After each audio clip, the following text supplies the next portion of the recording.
Okay, so now on to the science and wireless proper.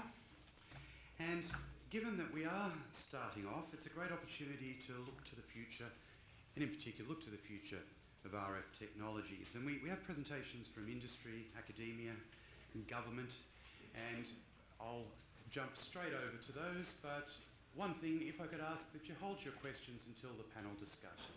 We'll have plenty of opportunity to talk, and I believe you have some notepads, so please write them down so you don't forget, and that way we can get through the presentations and then get stuck into the discussion. So, first of all, I'd like to invite Professor Andrew Wood from ACEBR and Swinburne University to come and present on an overview of new technologies. If I can find your presentation. Easy. Thank you. Yep. Well, good afternoon, everybody. I was just thinking, it's almost 30 years since I started getting involved in the question as to whether radio frequency fields may have detrimental effects on the human body. So it's interesting how things have moved in 30 years, and I'm sure things will move even quicker in the next. So I want to give a quick overview of new technologies. And the first question is, how have our homes changed in 100 years? The first picture there was from 1913, and it shows the electrical technologies of the time, the telephone, and an interesting example of early audio on demand. What you did was you rang up on the phone and said, I'd like to listen to Beethoven's Ninth, and they'd put the record on in the exchange, and then the sounds would come out through the horn. And the lighting was probably by gas, and there were probably no radio transmitters at that time. By the 1950s, of course, radio and TV transmissions had started, and so occupants of homes were being exposed, I guess, to radio frequency waves from both the TV and the radio stations. Move forwards to 1990, and you can see the cordless phone on the desk there, the computer, a lot more electronic gadgetry around, but look at all the wires, tangles of wires to link all of the various components together. And of course, by this present decade, whatever you want to call them, the 2010s, everything's gone wireless. We have remotes to control most of our electronic gear in the house. We may have remote control of lighting and and when the cooker gets turned on and things like that. So we're moving to a wireless world. And here's just a slide full of burgeoning technologies. People tend to think of mobile phones and smart meters as maybe the main exposure sources, but look at all of those. I don't want to go through all of those one by one. I will be just highlighting a few a bit later on, but in the limited time available, I just want to give you quite a big list. And notice too, in the medical area, MRI, of course, involves quite hefty radio frequency exposure, and there are a number of medical applications involving radio frequencies. I recently put together a survey of them. There are about 12 different categories of medical applications of radio frequency for, in medical technologies. The pill camera is an interesting one. This is a tiny pill that's sort of that big. It has a little camera in the end that sort of takes pictures of the inside of your guts, and it beams all that information to a base station somewhere wirelessly. There are some unintended radio frequency emissions. All of the other ones use radio frequency because they want to communicate something from one place to another, but the induction hobs, which are becoming more popular because of the way that they're able to heat water up really quickly, that involves a fair amount of intermediate frequency radio frequency exposure. Solar photovoltaics. Now they produce DC, but of course people will need AC to run all of their indoor appliances, and so inverters are used to convert the DC to AC, and with that there's a certain amount of RF emission. Even compact fluoros have a certain amount of RF emission associated with them. The national broadband network rollout is proceeding. Now, under the new government, I guess, there may be less optical fibre involved. There'll be people here, I guess, who can tell us more than I can, but I guess that the proportion of businesses that will be relying on a wireless link for the last kilometre or so may be higher than was originally thought. So we might be seeing more of these radio frequency antennas attached to the outside of office buildings, and these will be on more or less all of the time to be beaming the data for the computers inside and receiving data from outside.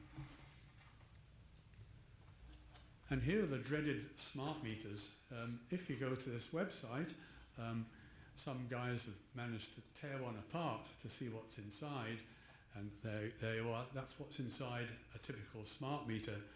And the antenna, the radio frequency antenna, is a tiny, insignificant thing. It's over on the right-hand side, more or less in the middle, and it is doing the beaming of information, not very often, about 45 seconds a day, so we're informed, to the base station. And so in effect, what we have here is not like another mobile phone handset that's beaming information, not very often. Of course, there's also another like a handset in there that may be used in the future to control the appliances in the home. And so, in fact, it's like having two mobile phones. Now, measuring all these emissions, of course, is quite a difficult thing to do. I mean, there are people here who do this as their job, and there's a lot to it. And so I have a lot of respect for the people who do surveys, because, of course, we have many different frequencies modulated. Now, some people have said, well, don't they kind of cancel out in some ways?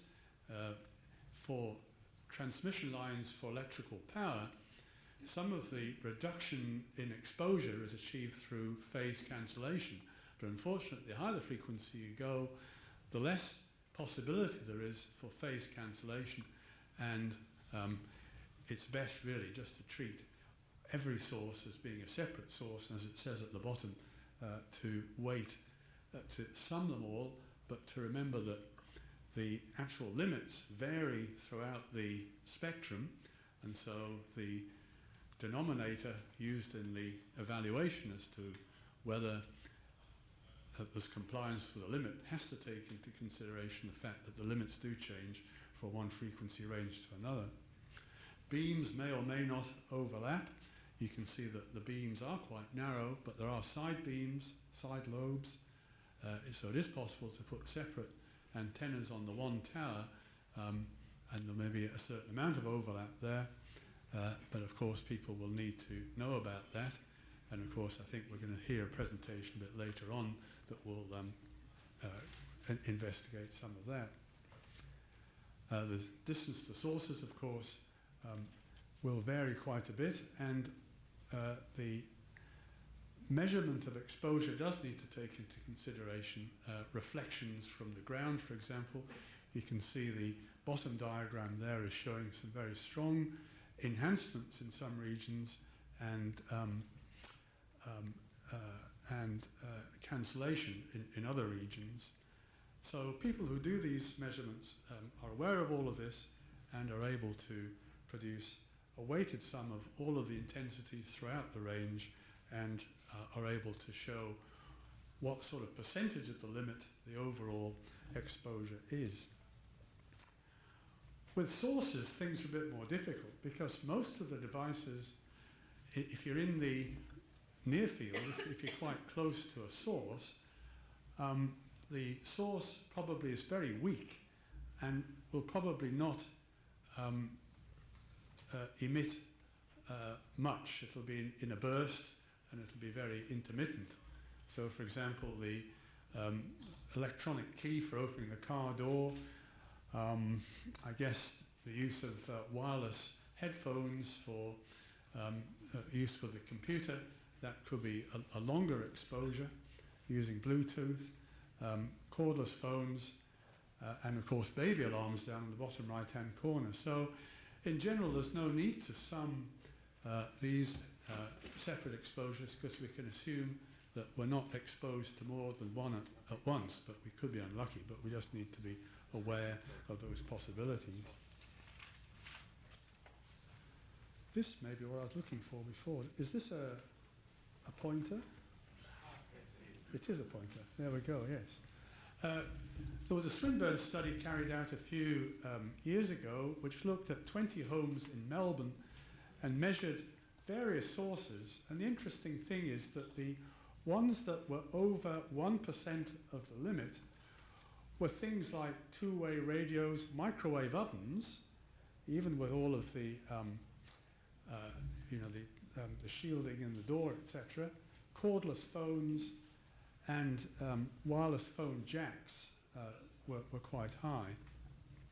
There's an ongoing study being done at Swinburne looking at in-building exposures, particularly in hospitals and in large places like universities, and no doubt the results of that will come out fairly soon.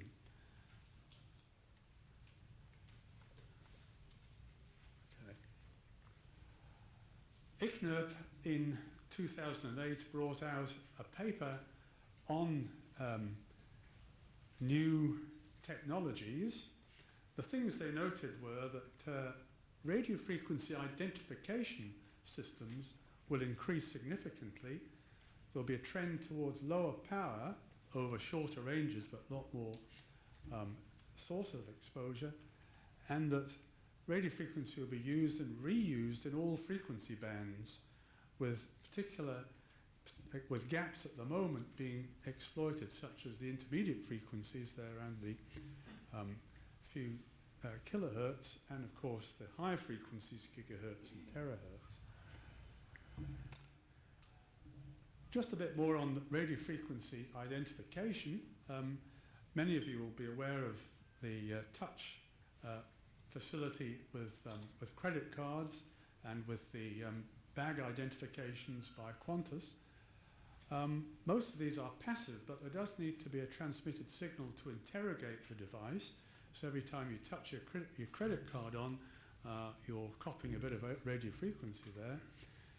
There's a recent patent by, I shan't say who, but they're looking into attaching a patch to the throat. The patch will contain a microphone and also a radio frequency transmitter. And so in noisy environments, it'll pick up the vibrations direct from the throat and transmit it to the handheld device, the tablet or whatever else, which will be held somewhere else. So more radio frequency exposure on the way. Wireless power transfer is an interesting development. Here we've been aware of charging mats for mobiles for a while, but recent research has been looking at sending power over distances of a meter or so. Here you can see a lamp being lit from just a coil being held at a meter away from this. This is a resonant system, so the transfer is about 30% efficiency. This is an example of pie in the sky, or at least power in the sky. The idea is that you collect solar power, and then the power is then converted to a microwave signal, which is then beamed down to the ground to a rectenna on the ground to feed into a grid. The higher frequencies, you may be aware that at some airports around the world they're using 40 gigahertz or thereabouts devices for screening These are particularly good at identifying explosives or weapons under the garments. This device here is for crowd control. It sends out a beam of 90 gigahertz radiation, and it can be targeted at individuals. It's absorbed in the skin. It stimulates the pain receptors. The poor old individual concerned starts writhing around in agony and is sort of stopped in their tracks. There are some medical applications of terahertz, but there's an idea that's been recently, very recently proposed of beaming terahertz signals across rivers, for example, where data rates in excess of 100 gigabits per second can be achieved. So in conclusion, there's a proliferation of wireless technology, so there's going to be a greater range of exposure sources, although generally they'll be of low intensity. Estimation of dose can be done either by modeling the situation or by measuring. It is quite challenging, but it's in hand. I mean, the people who do it have ways of dealing with these emerging situations. New technologies will exploit high frequencies, and body-worn devices, including things like Google Glass, will be increasing our Bluetooth type exposure. And that's where I must end.